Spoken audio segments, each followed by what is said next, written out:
So welcome, you are listening to The Lesbian Show here on Co-op Radio, CFR 102.7 FM.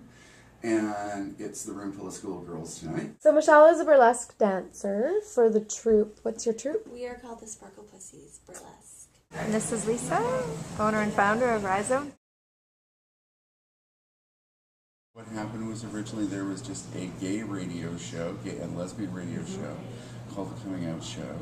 And there were a group of women that were not feeling properly represented, and they decided that it was time to have a women-only show, a lesbian show, and that's when the lesbian show started. The need was felt, and a collective was formed, and they asked Co-op for a show, and they were granted the space after the Coming Out Show, and that's kind of the way it's been for the past 30 years. Of course, other women's shows on Co-op Radio. There's Shoe Boom, there's The F Word. Wings. Yes, that's, And then a whole bunch of other shows. I think the Iranian women's The Iranian women's show, there's an Aboriginal women's show. Yes. And, you know, it's a very, the station tries to serve a very diverse market of people who are, you know, underserved. Yes. What got me into burlesque was Broadway burlesque at Harbor Dance, and I started taking those classes, and I did them for about 3 or 4 months, and they were a lot of fun, and I felt like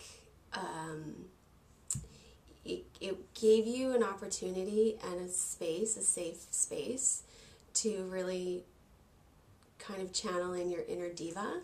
The instructor, she's really big, and she's really like Broadway, jazz hands, and she would really, she would give us these exercises to like strut across the floor and really feel sexy and kind of like go into yourself and really bring out, you know, that sort of sex kitten that we all have, but we all have this tendency to suppress or not have the confidence or feel like we can express that sort of thing.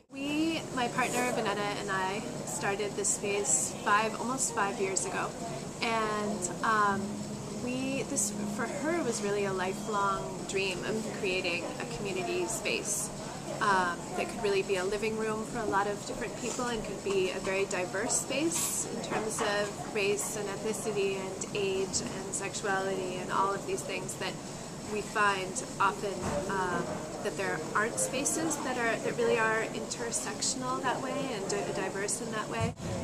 And so we decided to create it as a social space, but also a very specifically political space as well, and a space that could support grassroots organizing and social justice campaigns and could work with a lot of different groups that represent a whole diversity in terms of communities, but also in terms of issues that they're working on, all under the umbrella of an anti-oppression, anti-colonial, anti-capitalist framework, but also one that is about movement building, that's about really, you know, the kind of work that I was doing that wasn't just about isolated activism, it was about building a base.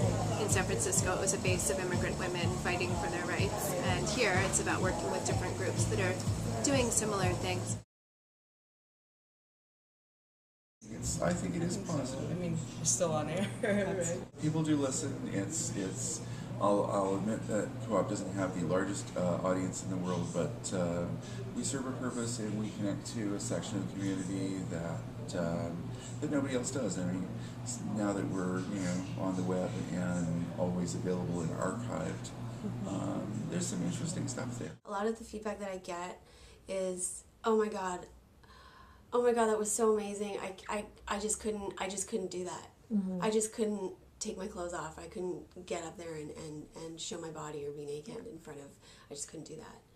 And in my mind, you know, I agree, like it's not something that everybody would be comfortable doing, but at the same time, it's your body and you should love your body, and no matter what shape or size or whatever it is. And there are, you know, like there are a lot of heavier set women that are in burlesque, but regardless of their size, they're still beautiful.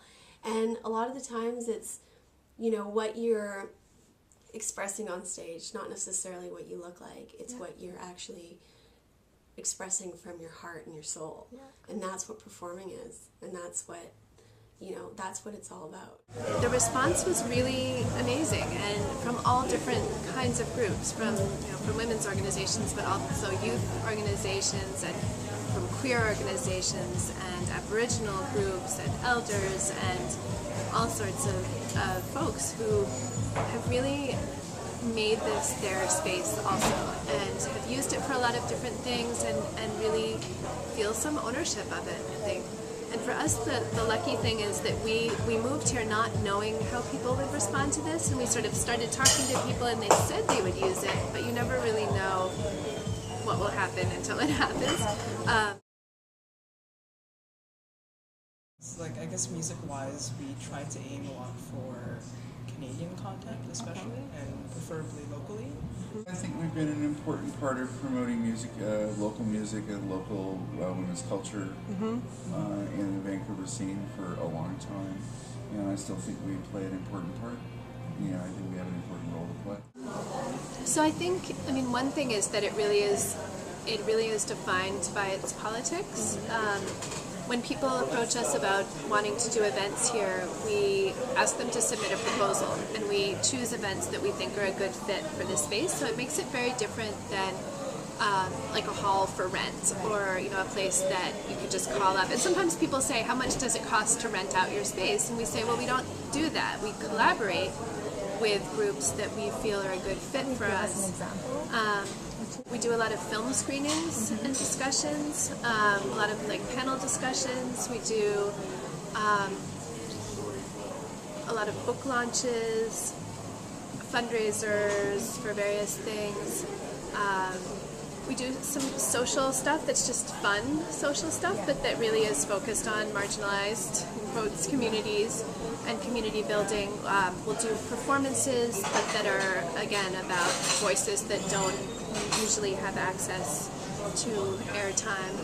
And for us, that's important because that's about intersectional politics. It's about saying that, and in this case, when you're talking about a feminist space also means an anti-racist space. It also means an anti-colonial space. It also means an anti-imperial space.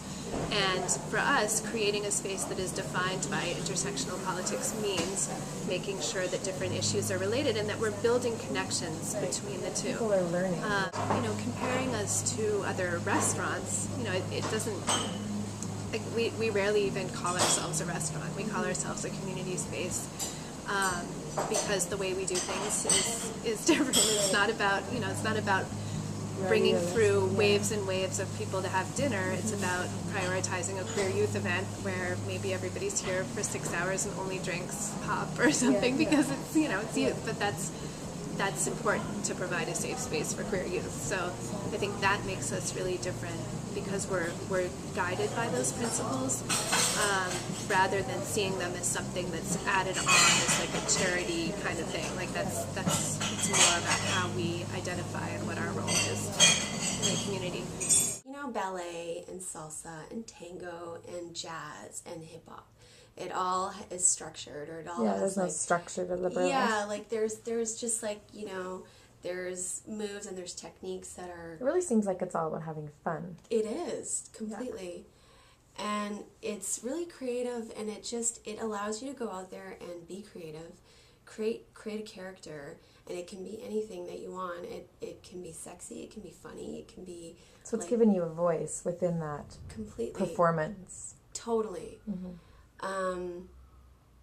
And it's just so much fun. I love to see a woman up there who isn't the typical pinup ideal of what burlesque is, and to see her totally kill it and kick ass on stage, and it's like you forget about what her body is because you're seeing her true essence come out in dance or expression on her face, or even like a small tiny little movement of her hand could completely tell a story. Oh,